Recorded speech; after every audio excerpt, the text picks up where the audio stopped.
Olá, sejam todos muito bem-vindos ao Sã Doutrina, programa da Igreja Presbiteriana de Pinheiros, programa da IPP-TV, que, como você sabe, leva até você um curso de Teologia Reformada, um curso gratuito de Teologia Reformada.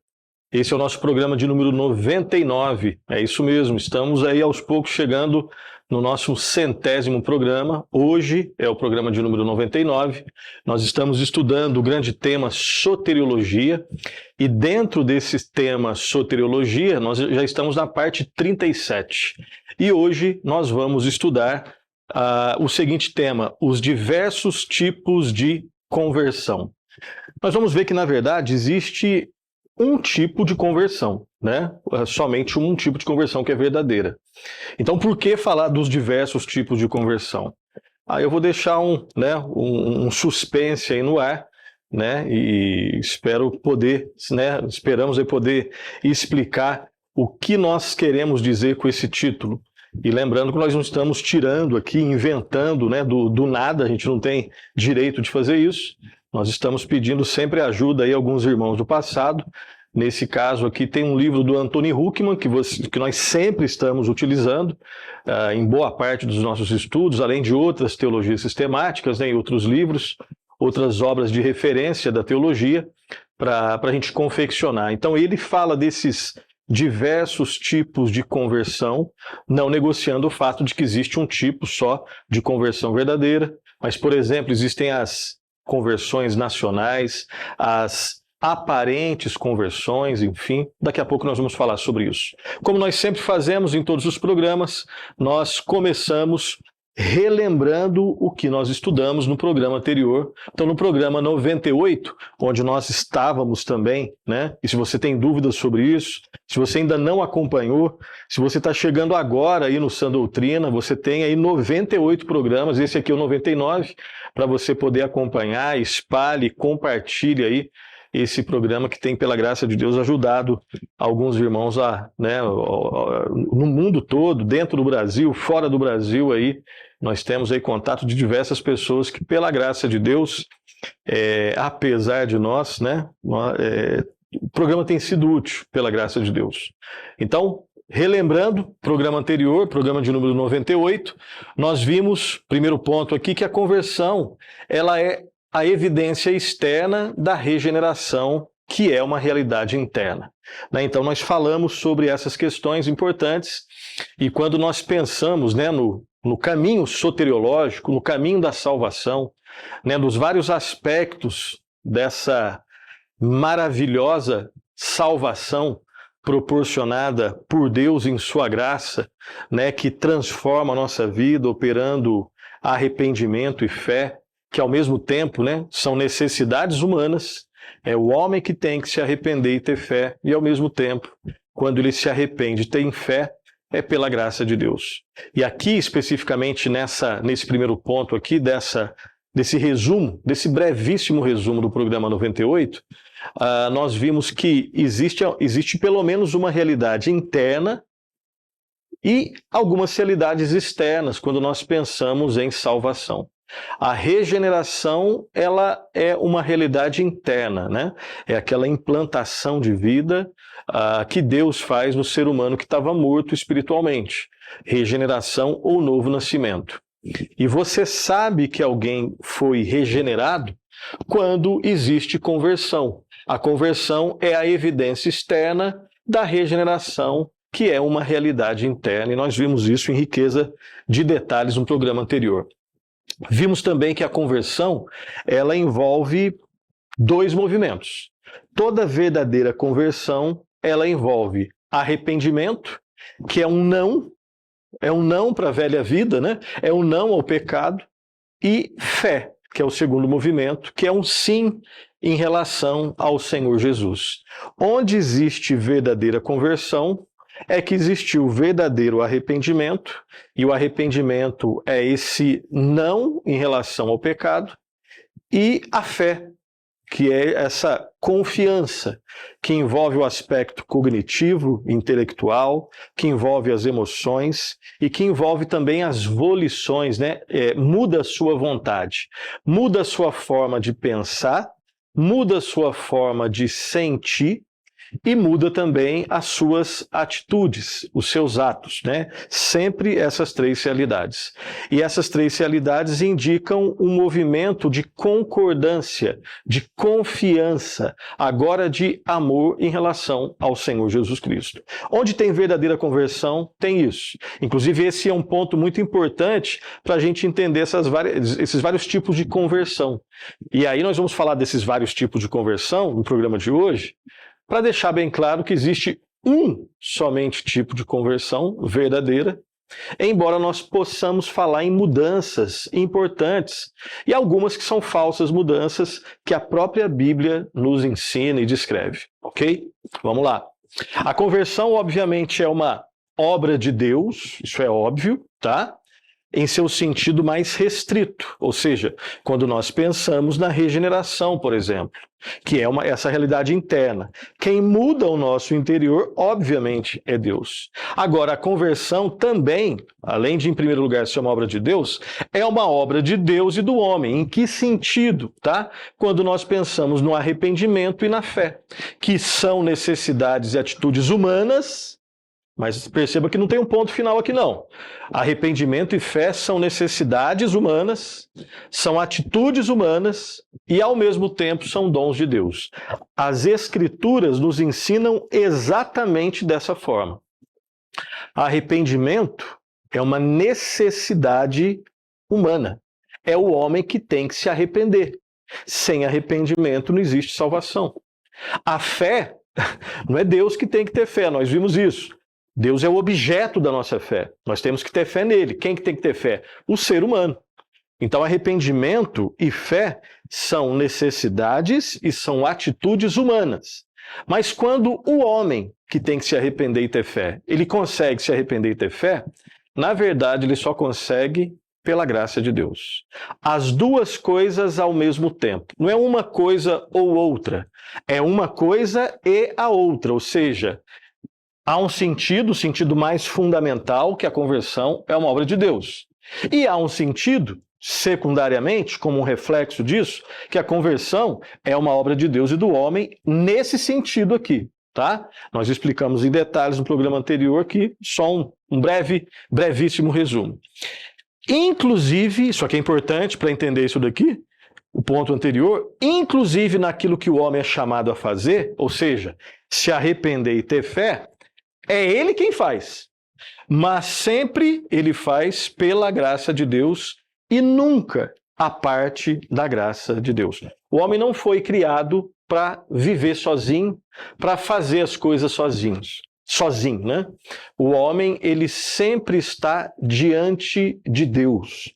Ele vive uma vida, quer ele tenha consciência disso ou não, onde ele sempre está diante daquele que tudo conhece e tudo vê. É impossível esconder-se de Deus. Deus sabe de absolutamente tudo. E tudo que nós fazemos diante dele. E tudo que nós fazemos, ou melhor, e em tudo que nós fazemos, ou nós estamos numa relação de adoração em relação a ele, ou estamos numa relação de rebelião em relação a ele. Quer no primeiro caso, quer no segundo caso, nós sempre estamos diante dele. Inclusive naquilo que nós somos chamados a fazer, nós fazemos pela graça dele. Nós fazemos na dependência dele. É aquilo que nós já vimos, não somente nesse programa, né? Não somente nesse momento onde nós estamos estudando soteriologia, mas quando nós falamos de antropologia, ou seja, quem é o ser humano segundo as Escrituras, nós vimos que, entre outras coisas, o ser humano ele é um ser totalmente responsável, totalmente dependente diante de Deus. Não é uma coisa ou outra. Se ele é responsável, ele não é dependente. Se ele é dependente, ele não é responsável. Não. As Escrituras ensinam as duas coisas ao mesmo tempo. O mesmo homem que é responsável pelos seus atos é o mesmo homem que é ensinado, que é chamado nas Escrituras como um ser totalmente dependente de Deus. Ok? E por fim, nós vemos esse ensino, ou seja, todo esse ensino aqui, tanto nas Escrituras, como nos documentos confessionais reformados. Nós vemos o quê? Que eles ensinam a soberania divina, Deus é soberano. Nós vemos a responsabilidade humana, o homem é responsável pelos seus atos. E vemos a dependência humana, tá? Então aqui um brevíssimo resumo do que nós vimos no programa anterior. Programa de hoje, tá? Tem muita coisa para a gente ver aí, os diversos tipos aí de conversão. Então nós podemos distinguir diversos tipos de conversão e diversas mudanças de vida, que nós estamos chamando aqui, e esse é o ponto importante, tá? Essas conversões entre aspas. Nós vamos falar desses diversos tipos de mudança, de conversões, mas deixando bem claro que, e nós vamos ver já no próximo slide, que existe um tipo de conversão que é a conversão verdadeira, mas a própria Escritura narra outros tipos de mudanças. Ok? Algumas que têm um caráter um pouco mais temporário, outras que têm um caráter inautêntico, ou seja, não são verdadeiras, são mudanças ou conversões aparentes, e tem uma outra que nós vamos ver em detalhes, né, que ocorre na vida do cristão, aquele que experimentou a verdadeira conversão, mas ele pode, infelizmente, se desviar tanto que para ele voltar, a impressão, frise isso, é que talvez ele tenha passado por uma conversão. Na verdade, é um arrependimento profundo, tá? É sobre isso que trata o programa de hoje. Vamos lá. Primeiro, então, a verdadeira conversão. Esse é o tipo de conversão que estamos tratando nas nossas aulas, nas nossas reflexões sobre soteriologia, ok? Esse tipo de conversão ocorre somente uma vez na vida, a verdadeira conversão, essa mudança da morte para a vida, né, da escravidão das trevas e do pecado para a luz do Senhor Jesus, ela ocorre somente uma vez na vida. Gravemos isso. Vamos a alguns exemplos bíblicos, e nós vamos ver vários, né? Primeiro, a conversão de Naamã, segundo o livro dos Reis, capítulo 5, versículo 15, voltou ao homem de Deus, ele e toda a sua comitiva. Veio, pôs-se diante dele e disse: Eis que agora reconheço que em toda a terra não há Deus, senão em Israel. Agora, pois, te peço, aceites o presente do teu servo. Esse é um versículo, e aí, né, fica de tarefa a leitura, né, de pelo menos uns 2 capítulos antes, só para a gente entender um pouco, e alguns textos antes e alguns textos depois, para a gente entender todo o contexto, mas nessas palavras aqui nós vemos essa mudança radical, essa mudança de vida, né? Essa mudança realmente fundamental, vital na vida de Naamã, essa conversão na vida de Naamã. Outros exemplos, conversão de Manassés, segundo o livro das Crônicas, capítulo 33, 12 e 13, diz assim: Ele, angustiado, suplicou deveras ao Senhor seu Deus, e muito se humilhou perante o Deus de seus pais. Fez-lhe oração e Deus se tornou favorável para com ele. Atendeu-lhe a súplica e o fez voltar para Jerusalém, ao seu reino. Então reconheceu Manassés que o Senhor era Deus, né? Um texto que também aponta para uma verdadeira, uma autêntica conversão, no caso aqui de Manassés. A conversão de Zaqueu, indo lá para o Novo Testamento, Lucas 19, 8 e 9, entremente Zaqueu se levantou e disse ao Senhor: Senhor, resolvo dar aos pobres a metade dos meus bens. E se em alguma coisa tenho defraudado alguém, restituo 4 vezes mais. Então Jesus lhe disse: Hoje houve salvação nesta casa, pois que também este é filho de Abraão. Então, tanto nas palavras de Zaqueu, que demonstram esse arrependimento e fé, essa confiança, né, que sinalizam essa mudança radical, quanto nas palavras do Senhor Jesus, avaliando, interpretando o que aconteceu com ele, nós vemos uma verdadeira salvação. A conversão dos quase 3.000 no dia de Pentecostes, Atos 2,41. Então os que lhe aceitaram a palavra foram batizados. havendo um acréscimo naquele dia de quase 3.000 pessoas. Aqui somente um versículo, né? Mas aqui, quando a gente lê um pouco antes e um pouco depois, ali em Atos, nós vemos que não há nenhuma dúvida sobre a conversão dessas milhares de pessoas, né? Que foram ali batizadas com o Espírito Santo, ok? E esse batismo com o Espírito Santo sinaliza a conversão. Conversão de Saulo, aqui nós vamos ler um texto bem grande, tá? Só para lembrar um pouco aí da conversão desse personagem tão importante. Saulo, respirando ainda ameaças e morte contra os discípulos do Senhor, dirigiu-se ao sumo sacerdote e lhe pediu cartas para as sinagogas de Damasco, a fim de que, caso achasse alguns que eram do caminho, assim homens como mulheres os levasse preso para Jerusalém. Então, primeiro esses 2 versículos aqui.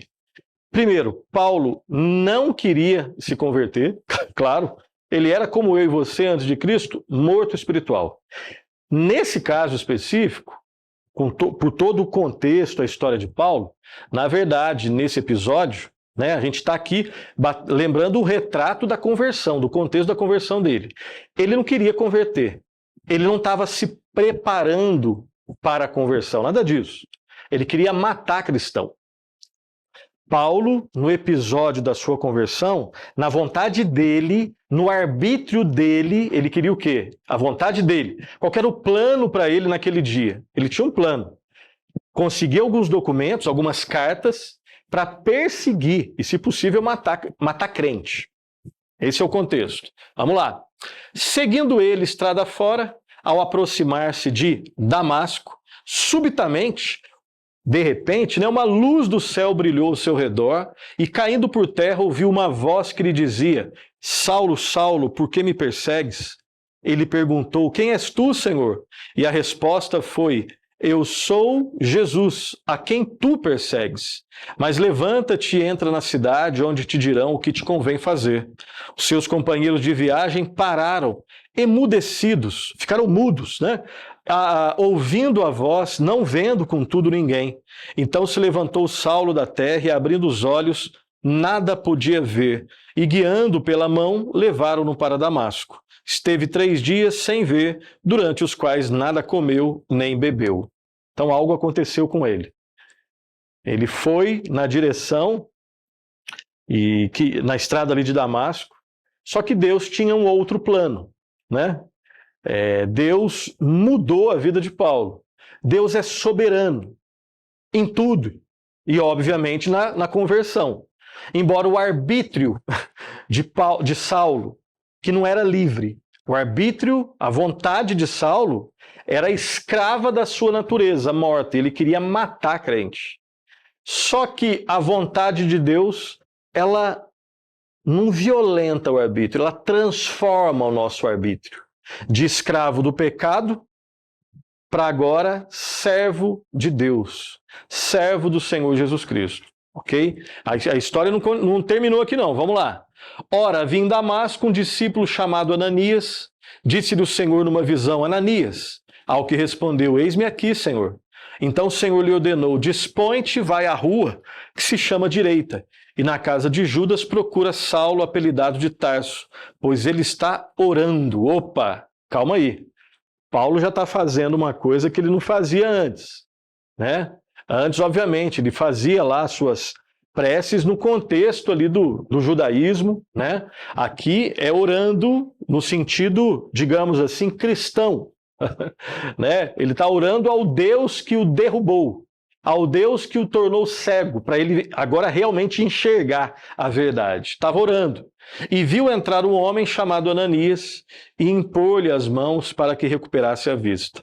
Ananias, porém, respondeu: Senhor, olha só o medo de Ananias, né? E que seria o meu e o seu medo também, porque todo mundo conhecia a fama de Saulo, né? Ananias, porém, respondeu: Senhor, de muitos tenho ouvido a respeito desse homem, quantos males tem feito aos teus santos em Jerusalém. E para aqui trouxe autorização dos principais sacerdotes para prender a todos que invocam o teu nome. Esse homem que queria fazer isso estava orando agora ao Deus verdadeiro. Mas o Senhor lhe disse: vai, porque este é para mim um instrumento escolhido para levar o meu nome perante os gentios e reis, bem como perante os filhos de Israel. Pois eu lhe mostrarei quanto lhe importa sofrer pelo meu nome. Então perceba quem é soberano na salvação, né? Deus não fica esperando o nosso arbítrio fazer uma escolha correta, porque isso é impossível. A gente estava morto, Paulo estava morto. Deus transforma soberanamente, graciosamente, poderosamente o arbítrio humano e faz de um homem que queria perseguir crente, um homem violento, num homem que agora é dócil e estava orando, né? A história não terminou não, vamos lá. Então Ananias foi, e entrando na casa impôs sobre ele as mãos, dizendo: Saulo, irmão, o Senhor me enviou a saber o próprio Jesus que te apareceu no caminho por onde vinhas, para que recuperes a vista e fiques cheio do Espírito Santo. Imediatamente, assim como no texto lá no início, imediatamente apareceu uma luz, agora imediatamente lhe caíram dos olhos como que umas escamas e tornou a ver. A seguir levantou-se e foi batizado. E depois de ter se alimentado, sentiu-se fortalecido. Então permaneceu em Damasco alguns dias com os discípulos. Aqui nós temos um exemplo de uma autêntica conversão, né? Uma verdadeira conversão. Tem mais alguns outros exemplos. A conversão de Cornélio, Atos 10, 44, 48. Ainda Pedro falava essas coisas quando caiu o Espírito Santo sobre todos os que ouviam a palavra. E os fiéis que eram da circuncisão, que vieram com Pedro, admiraram-se, porque também sobre os gentios foi derramado o dom do Espírito Santo, pois os ouviam falando em línguas e engrandecendo a Deus. Então perguntou Pedro: porventura pode alguém recusar a água para que não sejam batizados esses que, assim como nós, receberam o Espírito Santo? E ordenou que fossem batizados em nome de Jesus Cristo. Então lhe pediram para que permanecesse com eles alguns dias. Esse é um outro texto que narra a conversão verdadeira de um outro personagem importante ali do Novo Testamento, né? Que é Cornélio, um personagem conhecido. Conversão de Lídia, né? Onde Paulo está ali no contexto. Atos 16, 13 e 15. No sábado, saímos da cidade para junto do rio, onde nos pareceu haver um lugar de oração. E assentando-nos, falamos às mulheres que para ali tinham concorrido. Certa mulher, chamada Lídia, da cidade de Tiatira, vendedora de púrpura, temente a Deus, nos escutava.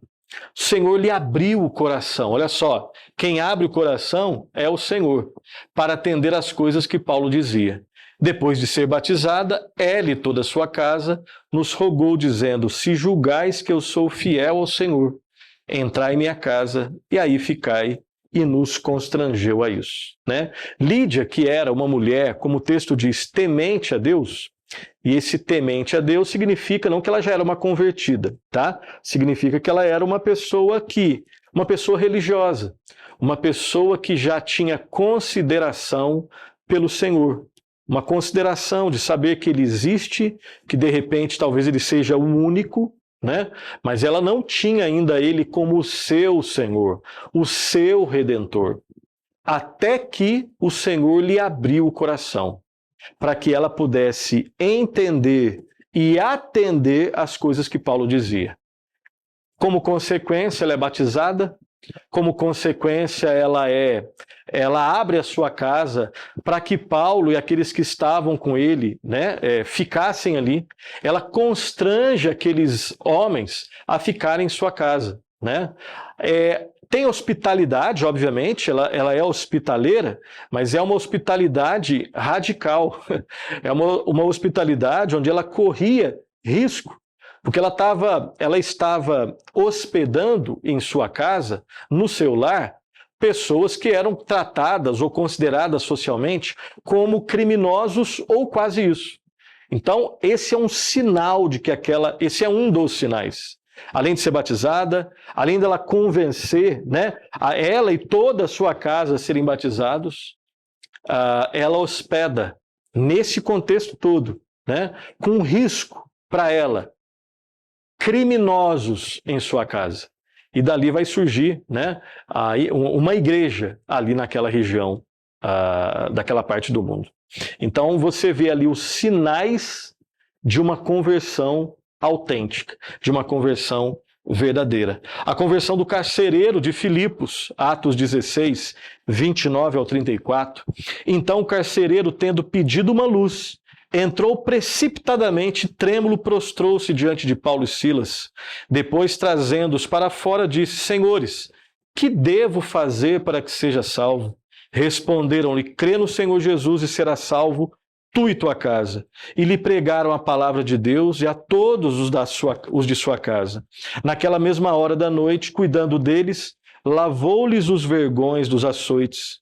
A seguir foi ele batizado e todos os seus. Então, levando-os para a sua própria casa, lhes pôs à mesa e com todos os seus manifestava grande alegria por terem crido em Deus. A conversão aqui do carcereiro de Filipos.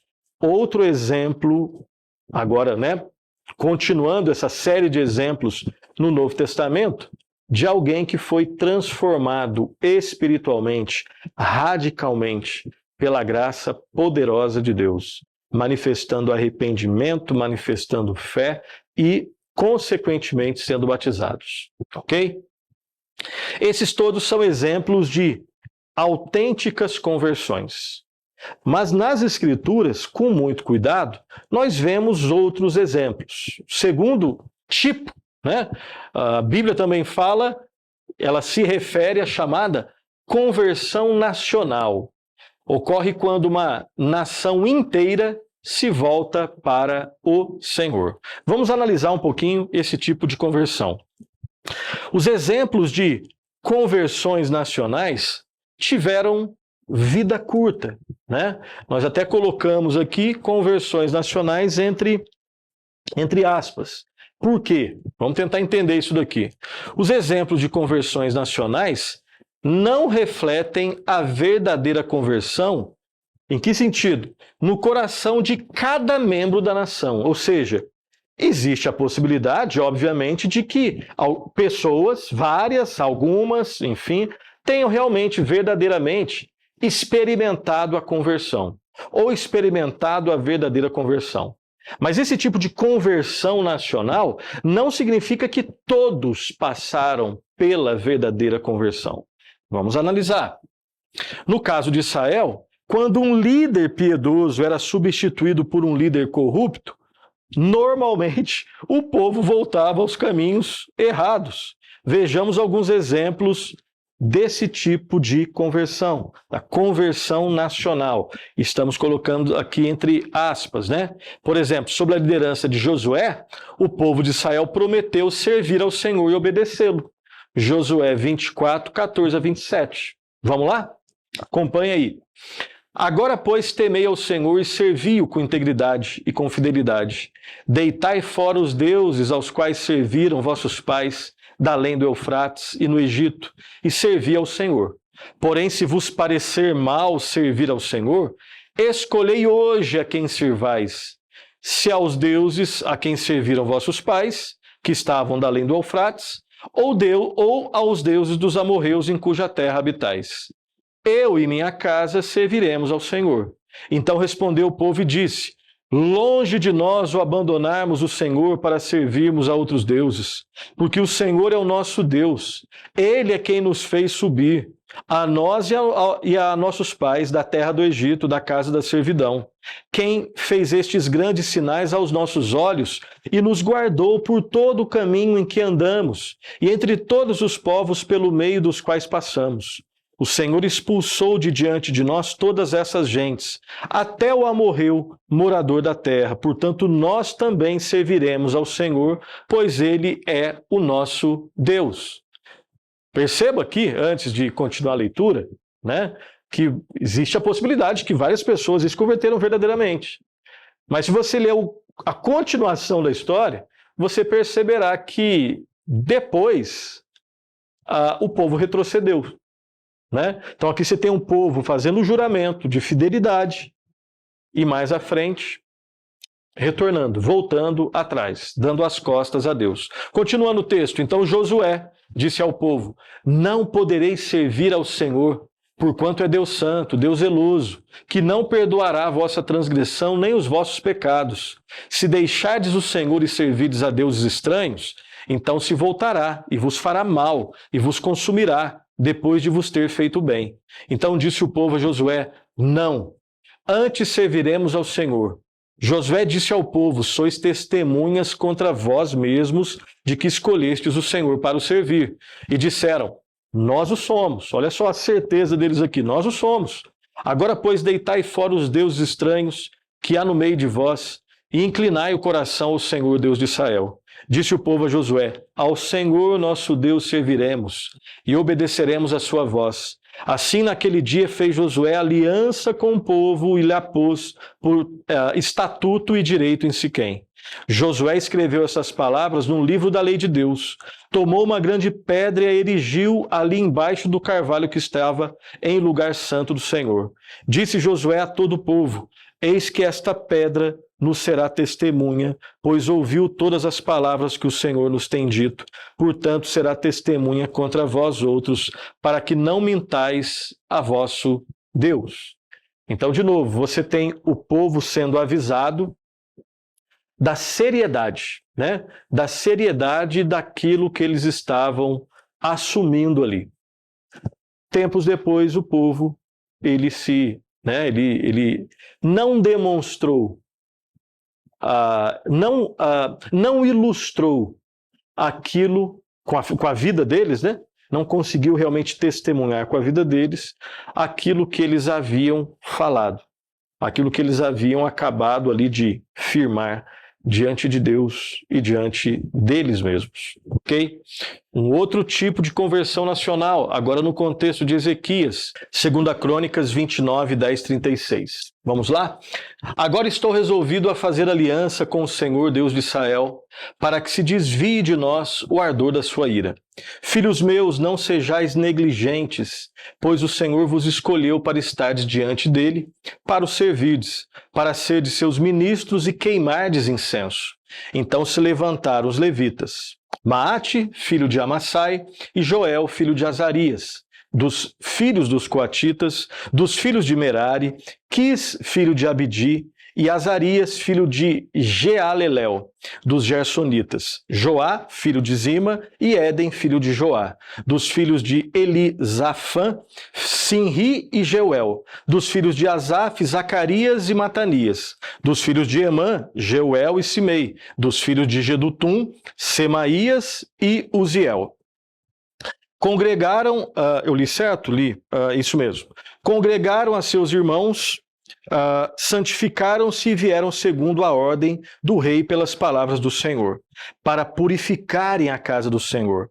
Os sacerdotes entraram na casa do Senhor para purificar e tiraram para fora, ao pátio da casa do Senhor, toda imundícia que acharam no templo do Senhor.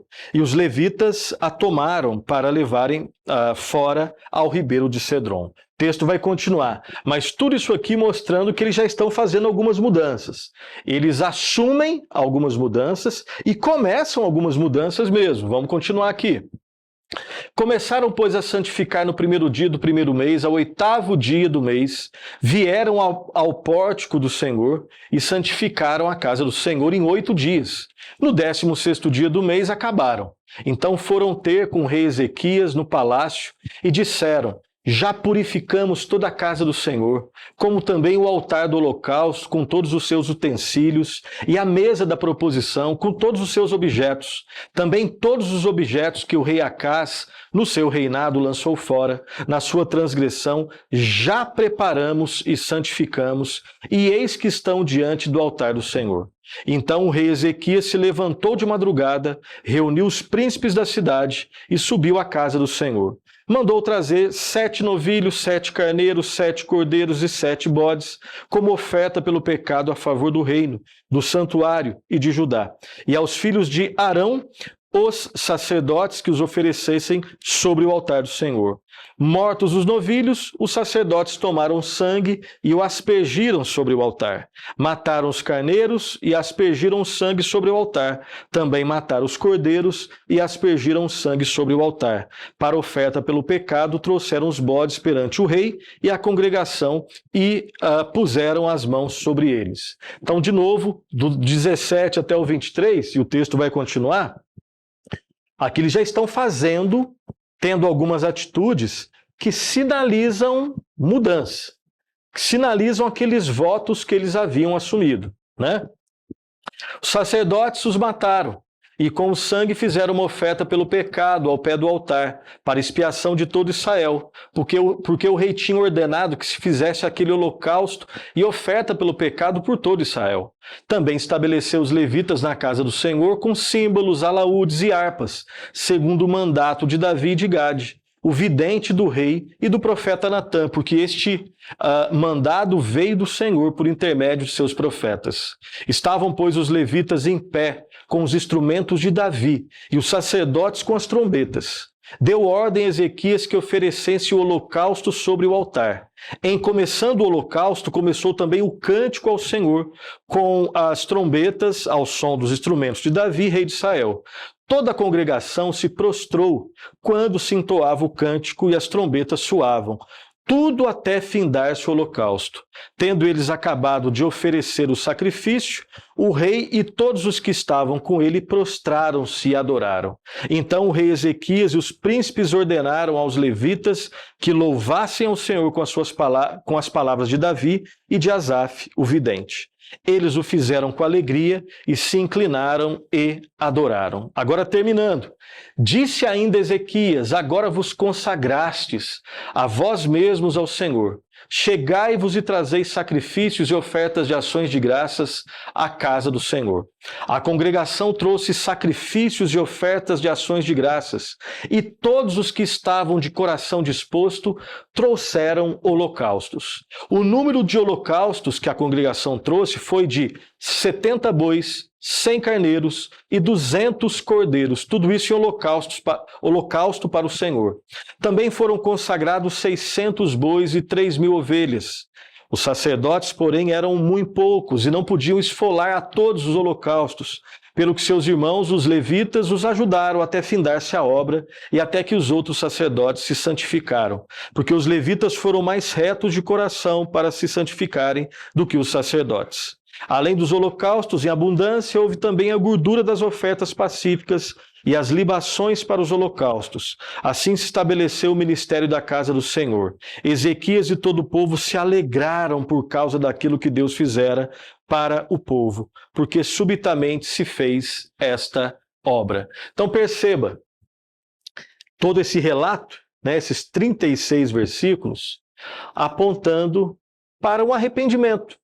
Algum tipo de arrependimento, votos que foram feitos, sacrifícios que foram ali, né, realizados, cumprindo o que é ensinado, né, lá no Pentateuco, especificamente no livro de Levítico, né, para que, ou seja, o ser humano só é aceito diante de Deus mediante o sacrifício específico que o próprio Deus vai definir. Tudo isso apontando para a obra de Cristo que aconteceria mais à frente. Então perceba que o povo está fazendo isso, a nação está fazendo isso. Mais à frente, essas pessoas elas vão testemunhar algo muito diferente, né? As atitudes dessas pessoas, de muitas delas, vai apontar para o fato de que talvez isso tenha sido, né, muito provavelmente, mais algo externo. Sacrifício aceito pelo Senhor é uma atitude que tem a ver com externalidade e internalidade. Louvor, adoração, arrependimento, fé, todas essas realidades, louvor, adoração, arrependimento, fé, além de outras, elas têm algo que se externaliza, mas não é só isso. Principalmente, só é verdadeiro quando aquilo que é externalizado na verdade, sinaliza algo que aconteceu internamente. E quem transforma internamente é o próprio Deus. Ok? Vamos lá. No contexto de Josias, agora um texto bem menor, né? Segundo o livro dos 6, 23, 1:3. Então deu ordem o rei, e todos os anciãos de Judá e de Jerusalém se ajuntaram a ele.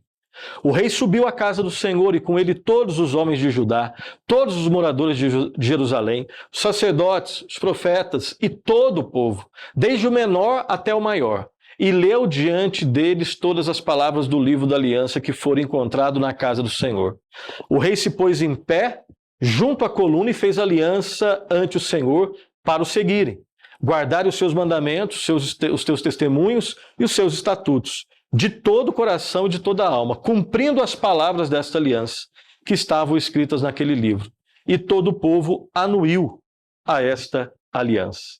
Então você tem um outro exemplo, num outro contexto, quando é descoberto, né, o livro da lei, ele é lido, o rei se arrepende, e ele compartilha isso com o povo, e aparentemente o povo também se arrepende, né?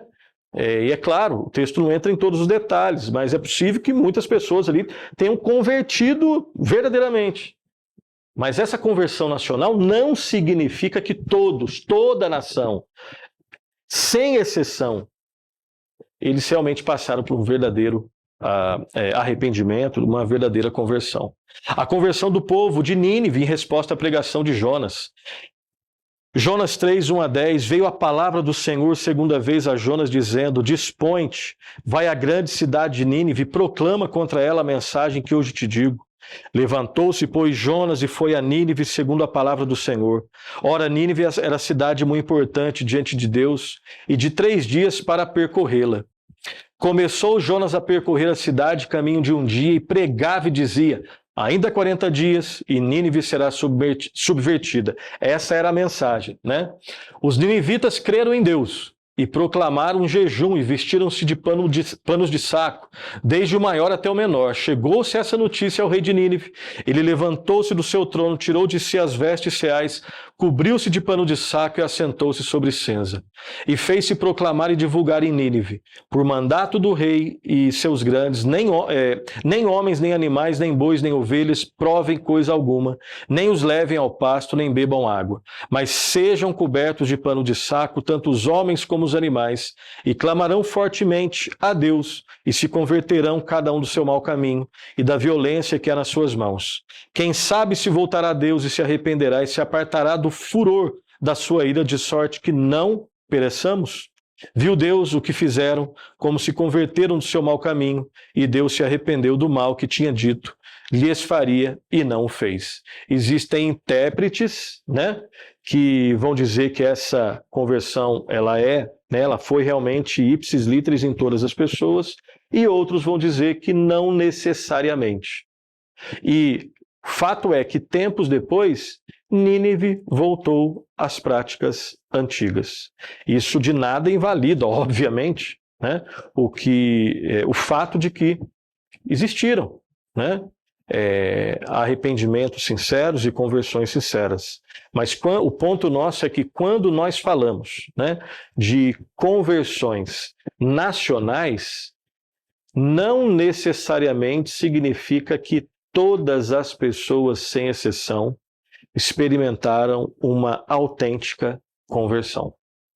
E por que afirmamos isso, né? Por que o Anthony Huckman afirma isso, além de outros autores? É porque logo depois, às vezes mudando um rei, assim como tem um rei que ouve a palavra, se arrepende, conclama o povo também para crer, quando entra um rei que não tem compromisso com Deus, aquele povo que aparentemente tinha crido, volta a crer nas práticas, nos deuses antigos, volta à idolatria. Então, baseado nisso, é que pode-se afirmar o que nós estamos afirmando sobre as chamadas conversões nacionais.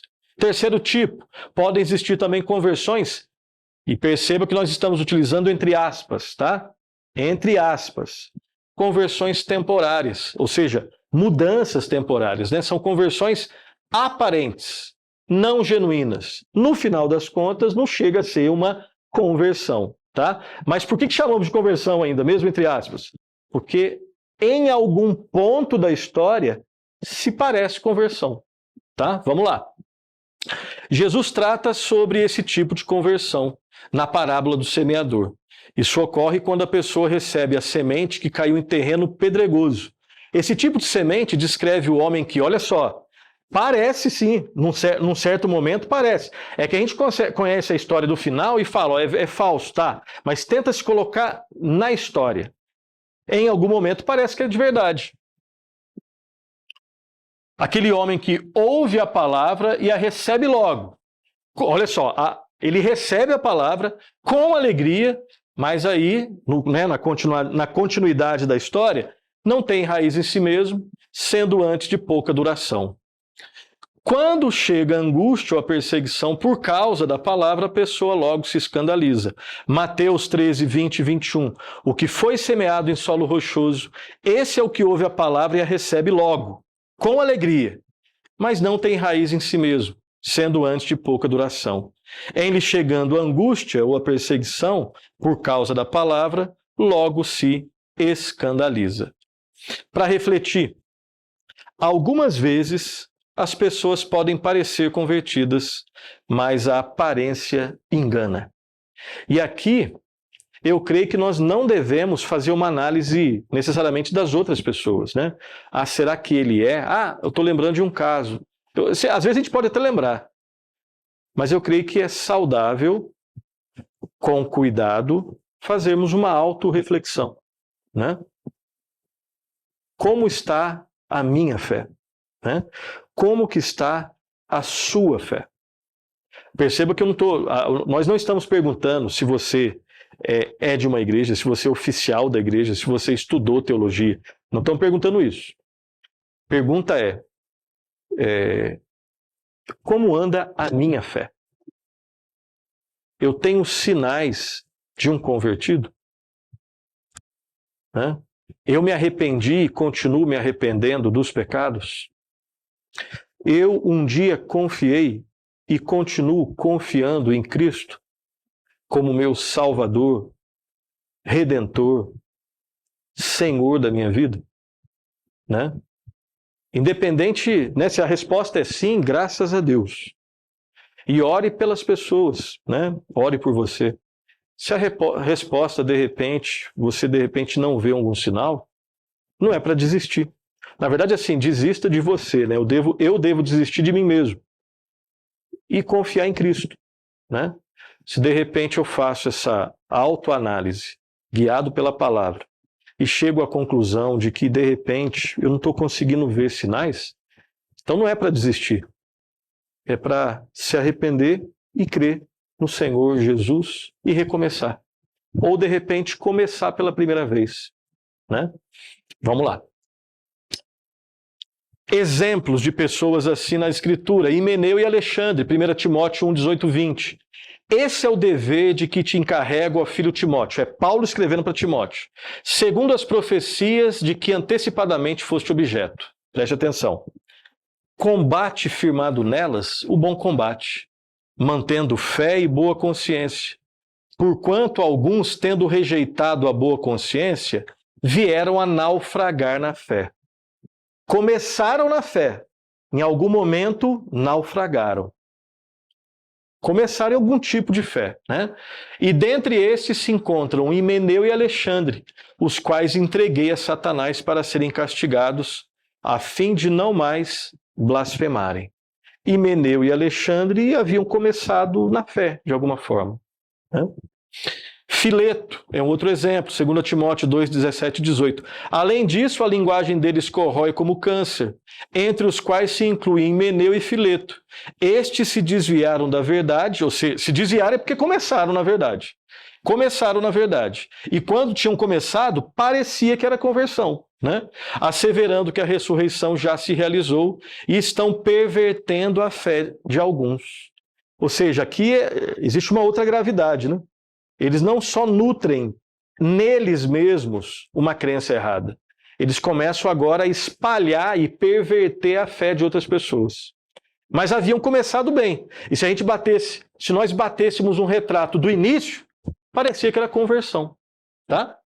Demas, 2 Timóteo 4,10, porque Demas, tendo amado o presente século, me abandonou e se foi para Tessalônica. Crescente foi para a Galácia, Tito para a Dalmácia. Então Demas foi alguém que abandonou o apóstolo Paulo, mas havia começado bem na fé. 1 João 2,19, eles saíram do nosso meio, entretanto não eram dos nossos, porque se tivessem sido dos nossos, teriam permanecido conosco. Todavia eles se foram para que ficasse manifesto que nenhum deles é dos nossos, né? Então, quando alguém finalmente se perde, não significa que ele perdeu a salvação. Significa que, na verdade, ele nunca foi salvo. Embora externamente parecesse. E às vezes você acha que até internamente parecesse, né? O problema é que a gente não conhece o final da história das pessoas. Então, por isso, a necessidade de fazer um autoexame, continuar firme pela graça de Deus e pregando o evangelho para aqueles que nós queremos que sejam convertidos, tá? Pode existir também uma espécie de segunda conversão, esse é o último tipo, tá? De novo, segunda conversão entre aspas, tá? Que, na verdade, não é nada de segunda conversão, né? É um profundo arrependimento que leva a um recomeço depois de uma grave queda em pecado. Ok? Vamos tentar entender. Aí só mais uma explicação. Obviamente, as conversões verdadeiras não se repetem, deixando bem claro, né? Mas é possível que um verdadeiro crente se desvie tanto do caminho que ele precise de um retorno radical. Uma, entre aspas, conversão. Vamos então para um exemplo do que nós estamos falando. Davi, pegando o caso aqui de Davi, ele era um autêntico, depois da sua conversão, obviamente ele era um autêntico convertido, tá? Antes dele ter cometido os pecados mais graves que ele cometeu, que foram, né, o contexto para ele escrever o Salmo 51, ele era convertido, tá? Então vamos tentar só lembrar disso daí. Atos 13:22, nós lemos assim: e tendo tirado a este, levantou-lhes o rei Davi, do qual também dando testemunho disse: achei Davi, filho de Jessé, homem segundo o meu coração, que fará toda a minha vontade. Esse é um relato antes de ter acontecido, né, os pecados, né, mais profundos ali na história de Davi. Então, ele era um cristão, tá? Um cristão, ele era alguém que acreditava no Deus verdadeiro. Se ele fosse um homem do Novo Testamento ou dos nossos dias, ele seria um cristão. Ele era alguém que fazia parte do povo de Deus. Ele era um convertido. Esse é o ponto, tá? Esse é o ponto. 1 Samuel, o primeiro livro de Samuel, capítulo 13, versículo 14, diz assim: já agora não subsistirá o teu reino. O Senhor buscou para si um homem que lhe agrada e já lhe ordenou que seja príncipe sobre o seu povo, porquanto não guardaste o que o Senhor te ordenou. Então, dois textos que, de alguma forma, mostram a realidade de Davi convertido, ok? Continuando então, vamos lá. No entanto, Davi caiu em grave pecado. Ele era convertido, como nós dissemos, ele era um cristão, e depois ele cai em graves pecados. Temos no Salmo 51 um arrependimento profundo e uma espécie, entre aspas, de uma segunda conversão. Tamanha profundidade do seu pecado, né? Isso é o ensejo para que exista um arrependimento profundo. E quando nós analisamos com calma, nós não teremos tempo de fazer tudo isso, mas você já deve ter lido e nós o convidamos para ler de novo o Salmo 51, né? Para entender o que está acontecendo, até onde a gente consegue. Na vida de Davi, a profundidade, a seriedade, a radicalidade das suas palavras ali. Tá? Vamos lá. E lembre que nós estamos colocando aqui bem entre aspas, né? A ideia aqui é de um arrependimento profundo. Não que exista um arrependimento qualquer, mas é impossível não considerar a gravidade. Todo pecado é grave, mas é óbvio que existe, pelo menos no sentido horizontal, no aspecto externo, uma gravidade em termos de consequência maior do que entre alguns pecados em relação a outros pecados. Um exemplo é o caso de Davi, tá? Vamos lá. Salmo 51, 7, 12. Purifica-me com esopo e ficarei limpo. Lava-me e ficarei mais alvo que a neve. Faze-me ouvir júbilo e alegria para que exultem os ossos que esmagaste. Esconde o rosto dos meus pecados e apaga todas as minhas iniquidades. Cria em mim, ó Deus, um coração puro e renova dentro de mim um espírito inabalável. Ele pede para Deus criar nele um coração puro, porque esse coração puro ele não sentia mais. Né? Ele havia manchado e ele não consegue tirar essa mancha. Ele pede para que Deus crie. É para Deus criar, porque aquilo não existe. Né? Então perceba que, é claro que é um arrependimento profundo, tão profundo que parece que ele está nascendo de novo, parece. Né? Não me repulses da tua presença, nem me retires o teu Santo Espírito. É claro que esse retirar o Santo Espírito, né, está relacionado provavelmente àquela unção real, né? O fato de que ele fazia parte do povo de Deus e exercia, né, ele foi ungido rei sobre o povo de Deus. Restitui-me, se é para restituir, porque ele não tem mais isso daqui. É claro que ele não perdeu a salvação, a gente não acredita nisso, mas a alegria da salvação ele havia perdido. Restitui-me a alegria da tua salvação e sustenta-me com espírito voluntário. São palavras que indicam um profundo arrependimento.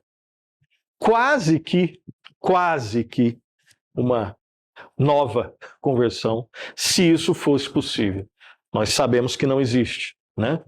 As verdadeiras conversões são irrepetíveis, mas existem esses momentos aqui, né? Uma espécie de segunda conversão, entre aspas, ou melhor, uma espécie, aí não espécie, né? Aí realmente um arrependimento profundo foi necessário na vida de Davi e agora de Pedro, tá? Vamos lá. Antes de negar o Senhor Jesus de forma vergonhosa, o Senhor havia dito a Pedro: Simão, Simão, eis que Satanás vos reclamou para vos peneirar como trigo. Eu, porém, roguei por ti para que a tua fé não desfaleça. Tu, pois, quando te converteres, fortalece os teus irmãos. Isso aqui não é tão fácil de entender. Tanto é que existem homens de Deus estudiosos que têm opiniões razoavelmente diferentes em relação a esse texto. Como assim? O Senhor Jesus havia rogado, né? Eu roguei por ti para que a tua fé não desfaleça. Ou seja, tem fé aqui. Antes já tem fé. Só que ele fala, tu, pois, quando te converteres, fortalece os teus irmãos. Como assim? Eu sei que existem explicações. Existem alguns que acham que Pedro, na verdade, ainda não era convertido. Para esses, é um pouco difícil explicar essas palavras aqui, né? Para que a tua fé não desfaleça. Agora, existem outros que vão falar, não, né? Ele já era convertido e depois houve um arrependimento. Claro que houve arrependimento depois que ele traiu a Cristo. Mas não foi alguma coisa assim tão, tão natural. Pecou, arrependimento e segue a vida. Aconteceu algo muito profundo, considerando o contexto. Cristo foi crucificado e Pedro havia dito, né? Eu vou com o Senhor aonde tiver que ir. E aí Cristo deixa bem claro, antes que o galo cante 2 vezes, tu me negarás 3 vezes. Negou a Cristo na hora que, né? Na hora chave. E eu e você provavelmente faríamos a mesma coisa, né? Vamos tentar entender até onde é possível. O que seria essa conversão, né? Lembremos que antes disso Pedro havia feito a grande confissão, que foi elogiada pelo Senhor Jesus. Não porque existisse bondade intrínseca em Pedro, né? Foi graças a Deus. Jesus Cristo deixa bem claro que quem revelou isso para você, Pedro, foi os céus, né? Foi Deus. Pedro dizendo, né? Ou melhor, respondendo Simão Pedro, disse, tu és o Cristo, o Filho do Deus vivo. Logo depois, né, Pedro também falou algo que ele foi corrigido, né? Que Cristo não devia ir para a cruz. Aí Cristo deixa bem claro: arreda-te, Satanás, pois não cogita das coisas de Deus. Então você tem esses dois sabores aí. Mas de qualquer forma, não tem como negar isso daqui. Pedro é aquele que disse: tu és o Cristo, o Filho do Deus vivo. E o Senhor Jesus deixa bem claro: tu és a pedra, ou melhor, tu és Pedro, e sob esta pedra, e a pedra não é Pedro, a pedra é a confissão de Pedro, sobre esta pedra estabeleceria a minha igreja. Ou seja, onde tem gente confessando que Cristo é o Filho de Deus vivo, você tem a igreja de Cristo ali. Enfim. Será que Pedro não era convertido quando ele disse isso? Né? Enfim. Não podemos nos esquecer do que o Senhor Jesus havia dito do texto de Lucas, no texto de Lucas 22:32. Eu, porém, roguei por ti, para que a tua fé não desfaleça, aqui como nós acabamos de ler. Tu, pois, quando te converteres, fortalece os teus irmãos. A opinião do Huckman, ele diz o seguinte: o que Jesus predisse foi o retorno ao Senhor depois do pecado de Pedro. Né? Então, nós somos daqueles que acreditamos que Pedro era convertido, mas ainda existiam coisas para acontecer na vida dele. Lembrando que nós estamos no momento ali no momento especial da história humana e da história da revelação, especificamente falando, tá? As cartas às igrejas da Ásia Menor, presentes no livro de Apocalipse, também tratam dessa realidade, dessa mudança profunda, mesmo na vida de cristãos. Apocalipse 2:5, lembra-te, pois, de onde caíste, arrepende-te e volta à prática das primeiras obras, e se não, venho a ti e moverei do seu lugar o teu candeeiro, caso não te arrependas. Perceba que não tem aqui, existe um dinamismo, né? Está falando para crente, faça isso, senão vai perder. Faça isso, senão vai ser tomado. Obviamente, aqueles que são de Deus vão fazer isso. Mas não é algo mecânico, é algo dinâmico, né? Apocalipse 2:16. Portanto, arrepende-te, senão venho a ti sem demora, e contra eles pelejarei com a espada da minha boca, né? O poder da palavra de Deus. Apocalipse 2:22. Eis que aprostro de cama, bem como em grande tribulação os que com ela adulteram, caso não se arrependam das obras que ela incita. De novo, é real, é dinâmico a advertência. Obviamente, aqueles que são de Deus, eles vão se arrepender. Ao mesmo tempo, existe a ordem: arrependa-se. Apocalipse 3:3, lembra-te, pois, do que tens recebido e ouvido, guarda-o e arrepende-te, porquanto se não vigiares, virei como ladrão e não conhecerás de modo algum em que hora virei contra ti. Ou seja, aqui, né, não existe aquela premissa, né, dos ultra-calvinistas, né, que dizem, não, né, tá aqui, eu posso viver a vida tranquila porque sou predestinado. Não, nas Escrituras é dinâmico. Deus é soberano, o crente não perde a salvação, mas o verdadeiro crente, ele pode esfriar, infelizmente, na fé, pode se desviar, infelizmente, cair em graves pecados, e ele receberá, como sinal de amor de Deus, advertências reais: arrependa-te. Existem as duas coisas que a nossa lógica não consegue captar totalmente. Mas você tem a certeza da salvação e, ao mesmo tempo, aqueles que têm certeza, eles não vivem vidas frouxas. Eles vão viver vidas alertas. O sinal de alguém que tem a segurança da salvação, entre outras coisas, além de consagração, gratidão, verdadeira paz, mas nós estamos num mundo onde nós lutamos ainda com o inimigo interno, inimigos externos. E quando a gente acha que às vezes está em pé e fica soberbo, e cristãos, infelizmente, podem ficar soberbos, nós temos exemplos na Bíblia e na nossa vida. Nós recebemos advertências: arrependa-te.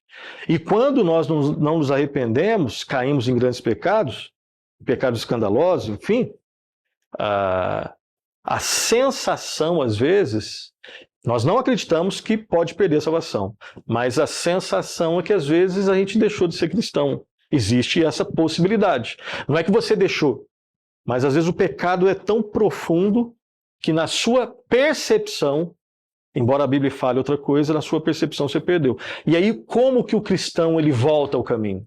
Quando ele se arrepende. E esse arrependimento parece uma segunda conversão. Na verdade é um arrependimento profundo, tá? Apocalipse 3,19, eu repreendo e disciplino a quantos amo, sê pois zeloso e arrepende-te. O Huckman diz, as pessoas aqui mencionadas haviam se convertido a Cristo, mas caíram em pecados de imoralidade sexual, idolatria, nominalismo cristão e mornidão espiritual. Muitas delas, ortodoxas nas suas crenças, mas estão desse jeito. Elas tinham de abandonar esses pecados. Essas mudanças profundas, entre aspas, segundo as conversões, estão relacionadas ao arrependimento profundo de pecados específicos. E vamos terminar com os cânones de Dort, que ensinam sobre esse mesmo tema. No capítulo que trata da perseverança dos santos, depois de ensinar que os crentes necessitam orar e vigiar constantemente para não cair em tentação, nós vimos na Bíblia, agora vamos ver num documento reformado. Os cânones de Dort, vamos ver o que eles falam sobre isso. Capítulo 5, Perseverança dos Santos, parágrafo 4. O poder de Deus, pelo qual ele confirma e preserva os verdadeiros crentes na graça, é tão grande que isso não pode ser vencido pela carne. Então aqui é para deixar bem claro. Mas os convertidos nem sempre são guiados e movidos por Deus. Os convertidos. E assim eles poderiam, em certos casos, por sua própria culpa, se desviar da direção da graça e ser seduzidos pelos desejos da carne e segui-los. Devem, portanto, vigiar constantemente e orar para que não caiam em tentação. Quando não vigiarem e orarem, eles podem ser levados pela carne, pelo mundo e por Satanás para sérios e horríveis pecados. Isso ocorre também muitas vezes pela justa permissão de Deus.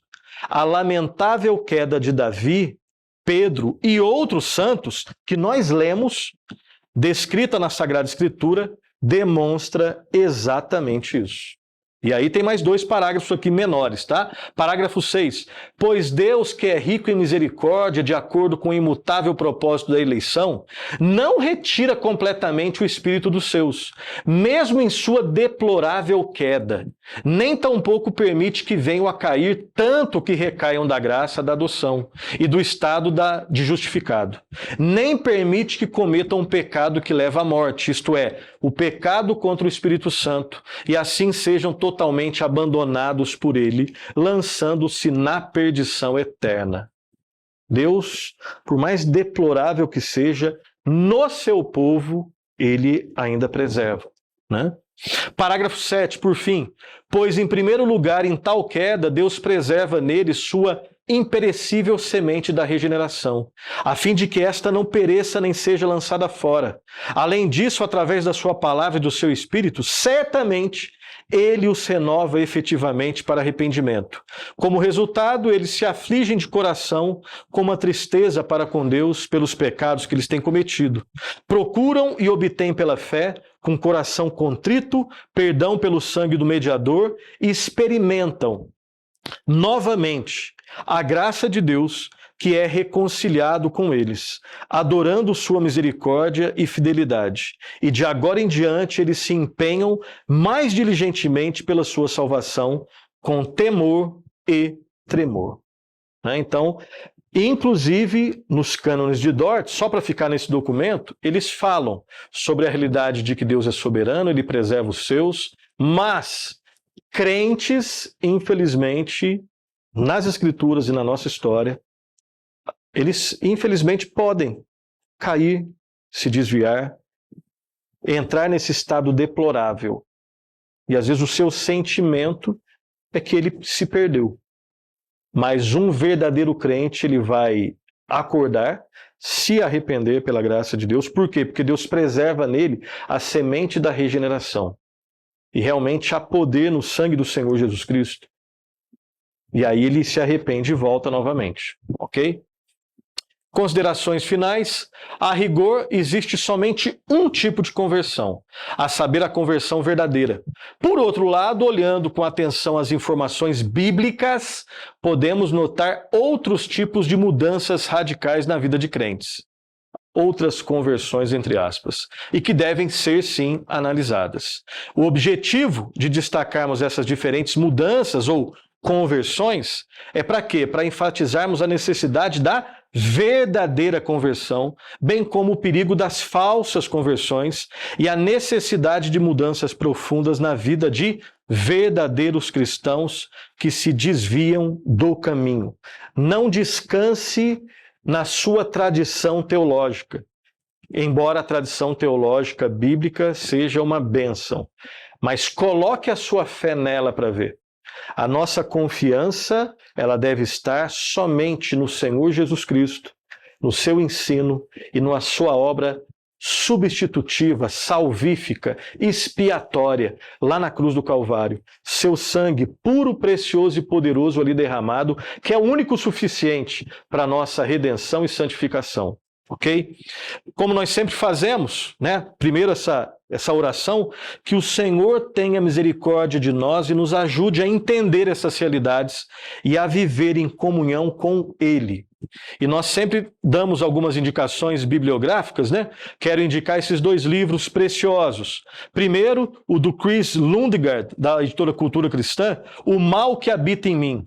Uma conversa franca sobre o poder e a derrota do pecado. Um livro precioso sobre esse tema da luta contra o pecado. E um outro livro da editora Fiel, da Bárbara Duguid, A Graça Extravagante, a glória de Deus revelada em nossa fraqueza. Leiam esses 2 livros. Certamente eles vão te influenciar positivamente. Ok? Dito isso, próximo programa de número 100, se Deus permitir, nós vamos falar sobre as variações no padrão de conversão. Existe uma essência que marca todas as conversões, mas, ao mesmo tempo, existem especificidades de cada uma das histórias, né? Conversão de Davi, conversão de Pedro, a conversão de Paulo. Existe uma essência em todas elas.